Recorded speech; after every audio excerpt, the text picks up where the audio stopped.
ಓಂ ಶ್ರೀ ಗುರು ಬಸವಲಿಂಗಾಯ ನಮಃ. ಎಲ್ಲರಿಗೂ ಶರಣು ಶರಣಾರ್ಥಿ. ನಮ್ಮ ಸತ್ಯದರ್ಶನ ಚಾನಲ್ಗೆ ಎಲ್ಲರಿಗೂ ಸ್ವಾಗತ. ಶರಣ ಬಂಧುಗಳೇ, ಈ ಸೃಷ್ಟಿಯ ಉಗಮ ಆಗಿ ಈ ಭೂಮಿ ಹುಟ್ಕೊಂಡು ಸಾವಿರಾರು ವರ್ಷಗಳ ಕಳೆದು ಹೋಗಿದಾವೆ. ಆ ಸಾವಿರಾರು ವರ್ಷಗಳಿಂದ ಹಿಡಿದು ಇಲ್ಲಿವರೆಗೂ ಕೂಡ ಪ್ರತಿಯೊಂದು ಹಂತದಲ್ಲೂ ನಾವು ಬದಲಾವಣೆಗಳನ್ನು ಕಾಣ್ತಾ ಬರಾಕತ್ತೀವಿ. ಉದಾಹರಣೆಗೆ ನಮ್ಮ ಹಿಂದಿನ ಕಾಲದಲ್ಲಿ ನಾವು ನೋಡಿದೀವಿ ಅಂತಂದ್ರೆ ಈಗಿನಷ್ಟು ವೇಗದ ಜೀವನ ಅವ್ರದ್ದಾಗಿರಲಿಲ್ಲ. ಅವರು ಒಂದು ವ್ಯಕ್ತಿಯನ್ನು ತಲುಪಬೇಕಾದರೂ ಆಗಿರಬಹುದು, ಅಥವಾ ಒಂದು ದುಡಿಮೆಯನ್ನು ಗಳಿಸ್ಕೋಬೇಕಾಗಿದ್ರೂ ಆಗಿರಬಹುದು. ಈ ಎಲ್ಲ ವಿಷಯಗಳಲ್ಲೂ ಅವರ ಜೀವನ ಹೆಂಗಿತ್ರಿ ಅಂತಂದ್ರೆ ಬಹಳ ನಿಧಾನಗತಿ ಒಳಗೆ ಸಾಗ್ತಾ ಇತ್ತು. ಅಷ್ಟೇ ಅಲ್ಲದೆ ಶ್ರಮನೂ ಭಾಳ ಬೀಳ್ತಾ ಇತ್ತು. ಅವರು ಒಂದು ಕೆಲಸ ಮಾಡಬೇಕಂದ್ರೂ ಭಾಳ ಶ್ರಮ ಇರ್ತಿತ್ತು. ಒಂದು ಆರೋಗ್ಯವನ್ನು ಕಾಪಾಡ್ಕೋಬೇಕಂದ್ರೂ ಅವರ ಶ್ರಮನ ಇರ್ತಿತ್ತು. ಅವರ ಒಂದು ಸಂಬಂಧಗಳು ಉಳಿಸ್ಕೋಬೇಕಂದ್ರೂ ಶ್ರಮ ಇರ್ತಿತ್ತು. ಜೊತೆಗೆ ದೇವ್ರನ್ನ ಕಾಣಕ್ಕೂ ಕೂಡ ಅವರು ಏನು ಮಾಡ್ತಿದ್ರು, ತಮ್ಮ ಶ್ರಮವನ್ನು ಹಾಕ್ತಿದ್ರು. ಹೀಗಾಗಿ ಏನಿತ್ತು ಅಂತಂದ್ರೆ ಯಾವುದೇ ರೀತಿಯಾದ ವೇಗವಾದ ಜೀವನ ಇರಲಿಲ್ಲ ಅಂತಂದ್ರೆ ಅವರೆಲ್ಲರೂ ಸಹ ಏನಿರ್ದು ನೆಮ್ಮದಿಯಿಂದ ಜೀವನ ಮಾಡ್ತಿದ್ರು, ಆರೋಗ್ಯಕರವಾಗಿ ಬದುಕ್ತಿದ್ರು. ಇವಾಗ ಏನಾಗೈತಿ, ಈ ಪ್ರಸ್ತುತ ದಿನಮಾನವನ್ನು ನಾವೇನಂತ ಕರಿತೀವ್ರಿ ಅಂತಂದ್ರೆ ಮಾಡರ್ನ್ ಎರಾ ಅಂತ ಕರಿತೀವಿ. ಈ ಸದ್ಯಕ್ಕಂತೂ 5G ಯುಗ ಅಂತ ಎಲ್ಲರೂ ಹೇಳಕ್ಕೆ ಶುರು ಮಾಡ್ಯಾರ. ಈ 5G ಯುಗದೊಳಗೆ ಏನಾಗತೈತ್ರಿ ಅಂತಂದ್ರೆ ಎಲ್ಲನೂ ಸಿಗಾಕತೈತಿ ನಮಗೆ. ದುಡ್ಡು, ಹಣ, ಆಸ್ತಿ, ಹೆಸರು, ಪ್ರಚಾರಗಳು ಎಲ್ಲನೂ ಸಿಗಾಕತೈತಿ. ಜೊತೆಗೆ ಏನೋ ಒಂದು ಕೊರತೆ ನಮ್ಮನ್ನು ಕಾಡಾಕತೈತಿ. ಆ ಕೊರತೆ ಏನು ನಮ್ಮನ್ನು ಕಾಡಾಗತೈತಿ ಅಂತ ಹುಡುಕಾಕೂ ಸಮಯ ಇಲ್ದಂಗೆ ಆಗೈತಿ. ಅಷ್ಟು ನಾವೆಲ್ಲರೂ ಏನಾಗ್ಬಿಟ್ಟಿವಿ ಅಂತಂದ್ರೆ ನಮ್ಮ ಲೈಫ್ ಒಳಗೆ ಬ್ಯುಸಿ ಆಗಿಬಿಟ್ಟಿವಿ. ಆದ್ರೆ ಇದು ಆರೋಗ್ಯಕರವಾದ ಲಕ್ಷಣ ಅಲ್ಲ. ನಾವೇನು ಮಾಡಬೇಕು ಅಂತಂದ್ರೆ ಈ ರೀತಿಯಾದ ವೇಗದ ಜೀವನದಿಂದ ನಾವು ಬುದ್ಧಿಮತ್ತೆಯನ್ನು ಬೆಳೆಸ್ಕೋಬೋದು, ನಮ್ಮ ಬುದ್ಧಿಯನ್ನು ಎಲ್ಲ ಕಡೆ ಪ್ರಚಾರ ಮಾಡ್ಕೋಬೋದು. ಆದ್ರೆ ನಮ್ಮ ಮಾನಸಿಕ ಸ್ಥಿರತೆ ಅನ್ನೋದು ಏನಾಗತೈತಿ ಅಂದ್ರೆ ದಿನದಿಂದ ದಿನಕ್ಕೆ ಕುಗ್ಗುತ್ತಾ ಹೊಂಟೈತಿ, ಕಡಿಮೆ ಆಗ್ತಾ ಹೊಂಟೈತಿ. ನಮ್ಮ ಆರೋಗ್ಯದ ಮೇಲೂ ದುಷ್ಪರಿಣಾಮ ಬೀರಾಗತೈತಿ. ನಮ್ಮ ಮಾನಸಿಕ ನೆಮ್ಮದಿ ಅಂತೂ ಬಹಳ ಹದಗೆಟ್ಟು ಹೋಗೈತಿ. ಮತ್ತು ಮಾನಸಿಕ ನೆಮ್ಮದಿ ಹದಗೆಟ್ಟು ಹೋಗೈತಿ ಅಂತಂದ್ರೆ ಇದನ್ನು ಸರಿ ಮಾಡ್ಕೊಳಕ್ಕೆ ಯಾವುದು ದಾರಿ ಇಲ್ಲೇನ್ರಿ? ಅದಾವು, ಸಾಕಷ್ಟು ದಾರಿಗಳದಾವು.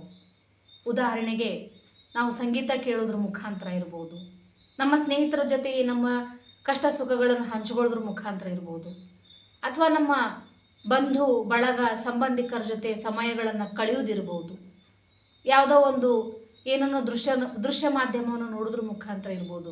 ಈ ಎಲ್ಲ ಒಂದು ಏನು ಕೆಲಸಗಳಿರ್ತಾವಲ್ಲ, ಇದರಿಂದ ನಾವೇನು ಮಾಡ್ಬೋದು ಅಂತಂದ್ರೆ ನಮ್ಮ ಮಾನಸಿಕ ಸ್ಥಿರತೆಯನ್ನು ಸ್ವಲ್ಪ ಮಟ್ಟಿಗೆ ನಾವು ಸುಧಾರಿಸ್ಕೋಬೋದು. ಆ ಕ್ಷಣಕ್ಕೆ ನಾವು ಖುಷಿಯಿಂದ ಇರ್ಬೋದು. ಆದ್ರೆ ಇಲ್ಲಿ ಒಂದು ವಿಷಯ ನಾವೇನು ಗಮನಿಸ್ಬೇಕ್ರಿ ಅಂತಂದ್ರೆ ಈ ಎಲ್ಲ ಅಂಶಗಳಿಂದನೂ ಕೂಡ ನಮಗೂ ಯಾವುದೋ ಒಂದು ಸಮಯದಲ್ಲಿ ನೋವು ಆಗೇ ಆಗ್ತದೆ. ಸ್ನೇಹಿತರಿಂದ ಇರ್ಬೋದು, ಸಂಬಂಧಿಕರಿಂದ ಇರ್ಬೋದು, ಮತ್ತಾವುದೋ ವಿಷಯಕ್ಕಿರ್ಬೋದು, ನಮಗೆ ನೋವು ಆಗ್ತದೆ. ಆದ್ರೆ ನಮಗೆ ನೋವೇ ಆಗ್ದಂಗೆ, ನಮ್ಮಿಂದ ಏನೂ ಬಯಸದೇ ಇರುವಂಗೆ ಯಾವುದಾದ್ರೂ ಒಂದು ವಿಷಯ ನಮಗೆ ಸಂತೋಷವನ್ನೇ ಕೊಡ್ತತಿ, ಖುಷಿಯನ್ನೇ ಕೊಡ್ತತಿ, ನಮ್ಮ ಮಾನಸಿಕ ಸ್ಥಿರತೆಯನ್ನು ಸ್ಥಿಮಿತದಲ್ಲಿಡ್ತತಿ ಅನ್ನುವಂಥ ಯಾವುದಾದ್ರೂ ಒಂದು ವಿಷಯ ಜಗತ್ತಿನೊಳಗಿದ್ರೆ ಅದು ಬೇರೆ ಯಾವುದೂ ಅಲ್ಲ, ಖಂಡಿತವಾಗಿಯೂ ಆಧ್ಯಾತ್ಮ ಒಂದೇ. ಆಧ್ಯಾತ್ಮ ಅಂದ್ಕೊಳ್ಳಿ ಎಲ್ರಿಗೂ ಏನಾಗ್ಬಿಡ್ತತ್ರಿ ಅಂತಂದ್ರೆ 24 ತಾಸು ಅದನ್ನ ಮಾಡ್ಕೊತ ಕುಂಡಿರ್ಬೇಕೇನೋ, ಪೂಜೆನ ಮಾಡಬೇಕು, ಧ್ಯಾನನ ಮಾಡಬೇಕು, ಹಂಗೆ ಮಾಡಂಗಿಲ್ಲ, ಹಿಂಗೆ ಮಾಡಂಗಿಲ್ಲ, ಕಟ್ಟಳೆಗಳದಾವು, ಅದನ್ನು ಆಧ್ಯಾತ್ಮ ಅಂತ ಕರೀತಾರೋ. ಅದು ಹಂಗಲ್ಲ. ಯಾಕಂದ್ರೆ ಅದ್ರ ಬಗ್ಗೆ ನಮಗೇನಾಗ್ಬಿಟ್ಟೈತಿ, ಮಿಸ್ಕಾನ್ಸೆಪ್ಟನ್ನ ನಾವು ತಲೆ ಒಳಗೆ ತುಂಬ್ಕೊಂಡ್ಬಿಟ್ಟಿವಿ. ಅದಕ್ಕೆ ಚನ್ನಬಸವಣ್ಣನವರು ಒಂದು ಕಡೆ ಒಂದು ವಚನ ಹೇಳ್ತಾರೆ, ಮಂಡೆ ಮಾಸಿದೆಡೆ ಮಹಾಮಜ್ಜನವ ಮಾಡುವುದು, ವಸ್ತ್ರ ಮಾಸಿದೆಡೆ ಮಡಿವಾಳಂಗಿಕ್ಕುವುದು, ಮನದ ಮೈಲಿಗೆ ತೊಳೆಯಬೇಕಾದರೆ ಕೂಡಲ ಚನ್ನ ಸಂಗಯ್ಯನ ಶರಣರ ಅನುಭವವ ಮಾಡುವುದು. ಅದಕ್ಕೆ ಹೇಳ್ತಾರ, ವಚನಗಳಲ್ಲಿ ಎಲ್ಲನೂ ಐತಿ.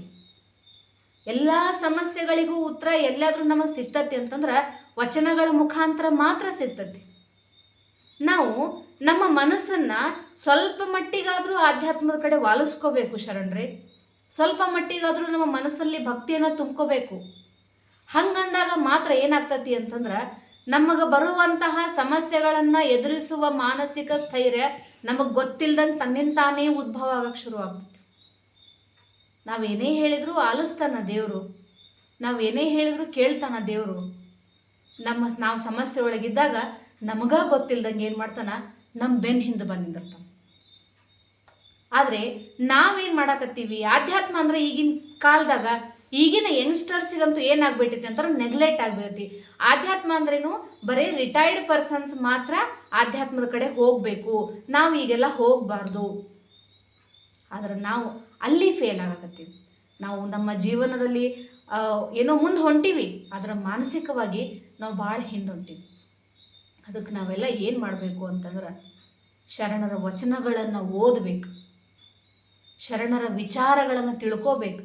ಅವ್ರು ಹೆಂಗೆ ಬದುಕಿದ್ರು, ನಮ್ಮ ಹಿರಿಯರು ಯಾಕಷ್ಟು ಚಂದ ಬದುಕಿದ್ರು ಅಂದ್ರೆ ಎಲ್ಲರ ಮನಸ್ಸಿನಾಗೂ ಭಕ್ತಿ ಇತ್ತು, ಎಲ್ಲರಿಗೂ ದೇವ್ರಿಗೆ ಕೊಡೋಕೆ ಟೈಮ್ ಇತ್ತು. ಬಟ್ ನೌ ಆ ಡೇಸ್ ಏನಾಗೈತ್ರಿ ಅಂತಂದ್ರೆ ನಮಗೆ ದೇವ್ರಿಗೆ ಕೊಡೋಕೆ ಟೈಮ್ ಇಲ್ದಂಗೆ ಆಗೈತಿ. ಹೀಗಾಗಿ ಸಮಸ್ಯೆಗಳು ಬಂದಾಗ ಮಾತ್ರ ನಾವು ದೇವ್ರನ್ನ ಹುಡುಕೊಂತ ಹೋಗ್ತೀವಿ. ಆದರೆ ಒಂದು ನಮಗೆ ತಿಳಿದಿಲ್ಲಲ್ಲ, ಸಮಸ್ಯೆಗಳು ಬರೋಕಿನ ಮುಂಚೆಯಿಂದನೂ ನಾವು ದೇವ್ರಿಗೆ ಹೋದ್ವಿ ಅಂತಂದ್ರೆ ಏನಾಗ್ತತಿ ಅಂತಂದ್ರೆ, ದೇವರು ನಮ್ಮ ಸಮಸ್ಯೆಗಳನ್ನು ಎದುರಿಸುವಂತಹ ಶಕ್ತಿಯನ್ನು ಕೊಡ್ತಾನೆ. ಅದಕ್ಕೆ ನಾ ಹೇಳೋದಿಷ್ಟೇ ಶರಣರೇ, ಯಾವುದೇ ರೀತಿ ಇರ್ಬೋದು, ಆಧ್ಯಾತ್ಮವನ್ನು ಅದು ಕೆಲವು ಜನಾಂಗಕ್ಕಾಗಲಿ ಕೆಲವು ವಯಸ್ಸಿನವರಿಗಾಗಲಿ ಸೀಮಿತಗೊಳಿಸದೆ ನಾವು ಮೊದಲು ಆಧ್ಯಾತ್ಮವನ್ನು ನಮ್ಮಲ್ಲಿ ನಾವು ಅಳವಡಿಸ್ಕೋಬೇಕು. ಯಾವ ರೀತಿ ನಾವು ದೇವ್ರ ಮೊರೆ ಹೋದ್ವಿ ಅಂತಂದ್ರೆ ದೇವ್ರು ನಮ್ಮನ್ನು ಯಾವ ರೀತಿ ರಕ್ಷಣೆ ಮಾಡ್ತಾನ, ಯಾವ ರೀತಿ ನಮಗ ಗೊತ್ತಿಲ್ಲದಂಗೆ ನಮ್ಮಲ್ಲಿ ಮನೋಸ್ಥೈರ್ಯ ತುಂಬತತಿ ಅನ್ನೋ ವಿಚಾರವನ್ನು ನಿಮಗೆ ನಾಳಿನ ದಿನ ನಾನು ಹೇಳ್ಕೊಡ್ತೀನಿ. ಶರಣು ಶರಣಾರ್ಥಿ.